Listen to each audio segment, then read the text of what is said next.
Hello everyone, welcome back to our YouTube channel Sarkari cafe official. दोस्तों, आज की इस वीडियो में हम बात करने वाले हैं आरआरबी टेक्नीशियन ग्रेड थर्ड के आंसर की के अपडेट के बारे में।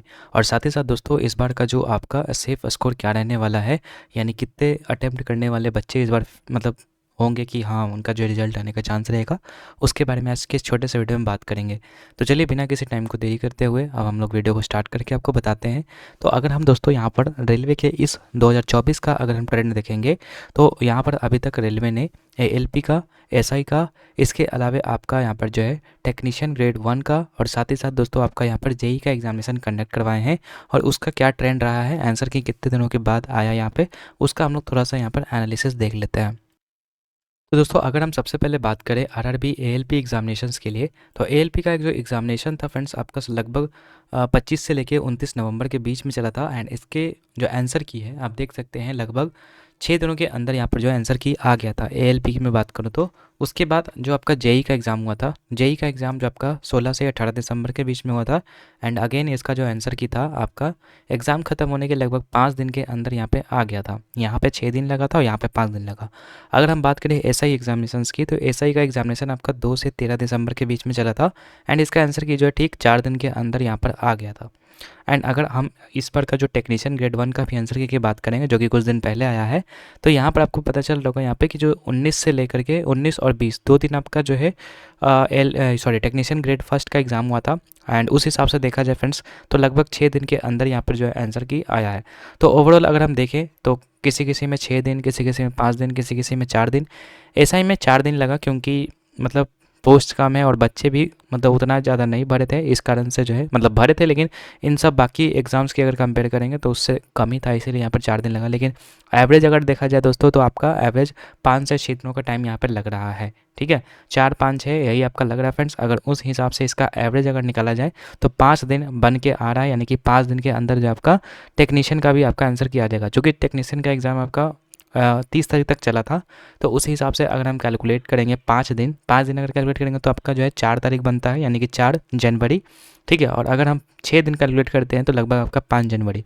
तो कुल मिलाकर के आपको 4 तारीख, यानी कि आज छोड़ मतलब कल छोड़ के परसों परसों आपको जो है यहाँ पर आपका जो आंसर की के लिए जो है कुछ ना कुछ अपडेट देखने को मिल जाएगा। एंड पूरा पूरी चांसेस ये भी लग रहा है कि कल आपको जो है, अगर परसों आने वाला होगा आंसर की, तो कल आपको नोटिस देखने को मिल जाएगा। ओवरऑल आपका 2 दिन देख के चलना है कि 4 और 5 ये 2 डेट में से कभी भी आपका जो आंसर की आ सकता है। टाइमिंग की अगर बात करेंगे तो टाइमिंग आपका जो है सुबह के टाइम में आपको आने का पूरा पूरा उम्मीद है, 11-12 बजे के आसपास। तो बाकी 4 और 5 तारीख को जो है किसी हालत में आपका आंसर की आने वाला है। सो उसके लिए आप लोग रेडी रहिएगा। उसके लिए आपको जो है registration number and date of birth की सब जरूरत पड़ेगी आपको आंसर की चेकआउट करने के लिए। उसमें आप लोग अपना स्कोर देख सकते हैं कि आपने टोटल 100 में कितने स्कोर किए हैं। अब स्कोर देखने के बाद उनके अंदर क्यूरियोसिटी ये जागेगा कि कितने नंबर वाले सेफ रहेंगे, तो वो तो आपका आंसर के आने के बाद ही पता चलेगा। लेकिन अभी अगर आप जो बच्चे कन्फ्यूजन में है कि मतलब मेरा सिलेक्शन हो पाएगा या फिर नहीं हो पाएगा, तो उनके लिए थोड़ा सा मैं आपको बता देता हूँ कि जो आपका पीसीएम वाले हैं उनके लिए क्या मतलब सेफ अटेम्प्ट रहने वाला है, और जो बाकी आईटीआई वाले हैं उनके लिए क्या सेफ अटेम्प्ट रहेगा। बाकी ये जोन वाइज आपका जो है कट ऑफ प्रिपेयर होगा।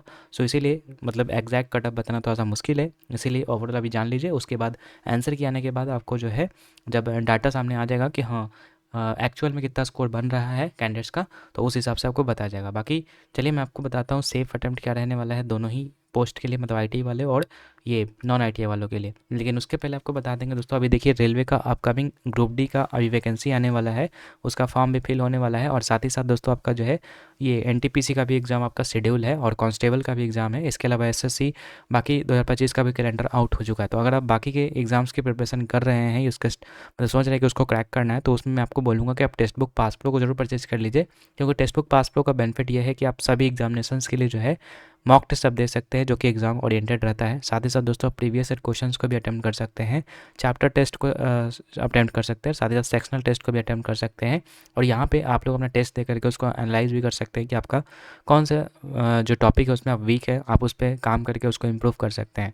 सो उसके लिए आपको एक टेक्स्ट बुक पास प्रो लेने की जरूरत पड़ेगी, जिसका प्राइस अभी देखिए ऐसे तो 700 रुपये पड़ता है, लेकिन अभी आप हमारे कूपन कोड से अगर आप यूज़ करते हैं तो 615 रुपये में आपको ये 1 साल के लिए सब्सक्रिप्शन मिल जाएगा, जिसमें कि एसएससी, रेलवे, बैंकिंग सभी एग्जामिनेशंस के लिए जो अपना मॉक टेस्ट दे सकते हैं। बाकी जिनको नीड होगा आप ले सकते हैं, कूपन कोड एसकैफे अप्लाई करके आपको 12% तक का डिस्काउंट मिल जाएगा, या फिर आप चाहे डिस्क्रिप्शन बॉक्स में मैंने लिंक दे रखा है उसको भी फॉलो कर सकते हैं। अब हम बात करते हैं दोस्तों यहाँ पर कि जो आईटीआई वाले हैं और जो नॉन आईटीआई वाले हैं उनके लिए क्या एक्सपेक्टेड सेफ अटेम्प्ट रहेगा। तो सबसे पहले मैं बात करता हूँ यहाँ पर वैसे पोस्ट के लिए जो कि PCM वाले हैं, जैसे कि सिग्नल एंड टेलीकम्युनिकेशन की अगर मैं बात करूँ तो यूआर कैंडिडेट्स अगर आप हैं तो 85 प्लस अगर आप करके आए हैं विथ 80 to 85% एक्यूरेसी, सो आप जो है कहीं ना कहीं सेफ़ है। अब ये इतना हाई कट ऑफ है इसलिए क्योंकि एक ही एग्ज़ाम है और आपको पता ही है कि टोटल फॉर्म आपका लगभग 24 लाख के आसपास जो है सिर्फ ग्रेड थर्ड में अप्लाई हुआ है। तो उस हिसाब से कट ऑफ आपका हाई जाना लाजमी है। ठीक है, इससे ज़्यादा भी जा सकता है। इससे अगर कम करके आए हैं तब तो भाई मतलब 10% से भी कम चांस है आपका सिलेक्शन होने का। ठीक है, तो यूआर के लिए 85 प्लस, ओबीसी के लिए 80 प्लस, ईडब्ल्यूएस के लिए 80 प्लस, एससी के लिए 75 प्लस, एसटी के लिए 75 प्लस, यही आपका जो है सेफ अटेम्प्ट रहेगा। इससे ऊपर भी जा सकता है। अभी जब आंसर किया आएगा तो आपको थोड़ा बहुत और आइडिया मिल जाएगा। तो ये पीसीएम वाले स्टूडेंट्स के लिए था। बाकी अगर बात करेंगे आईटीआई वालों के लिए तो यूआर के लिए 75 प्लस, ओबीसी के लिए 70 प्लस, ईडब्ल्यूएस के लिए 70 प्लस, एससी के लिए 65 प्लस और एसटी के लिए आपका 65 प्लस। तो ये ओवरऑल आपका सेफ अटेम्प्ट रहेगा आईटीआई वाले पोस्ट्स के लिए। क्योंकि ये वैरी करेगा आपका जोन पे भी, क्योंकि जोन वाइज आपका कट ऑफ प्रिपेयर होता है। तो अभी फ़िलहाल के लिए इतना ही बताना संभव है। ठीक है, जब तक आंसर की नहीं हो जाता एग्जैक्ट कट ऑफ बताना थोड़ा मुश्किल है, तो उसके लिए आपको थोड़ा सा वेट करना पड़ेगा आंसर की का, जो कि मैंने आपको बोला कि 5 या फिर 6 तारीख को या 4 या 5 तारीख को आपको जो देखने को मिल जाएगा। ठीक है, हो सकता है कि कल भी कुछ आपको अपडेट मिल जाए। अगर परसों आने वाला होगा तो कल ही आपको नोटिस देखने को मिल जाएगा, या अगर 6 तारीख को आने वाला होगा तो मतलब सॉरी 5 तारीख को आने वाला होगा तो 4 तारीख को आपको जो अपडेट मिल जाएगा। तो 4 और 5 यही 2 डेट में से कभी भी आने वाला है। सो यही अपडेट था। ठीक है, बाकी आई होप कि आज का वीडियो हेल्पफुल रहा होगा, और बाकी के अपडेट्स के लिए भी आप जो इस चैनल को सब्सक्राइब करके रखिए। बाकी मिलते हैं आपसे नेक्स्ट वीडियो में, तब तक के लिए गुड बाय।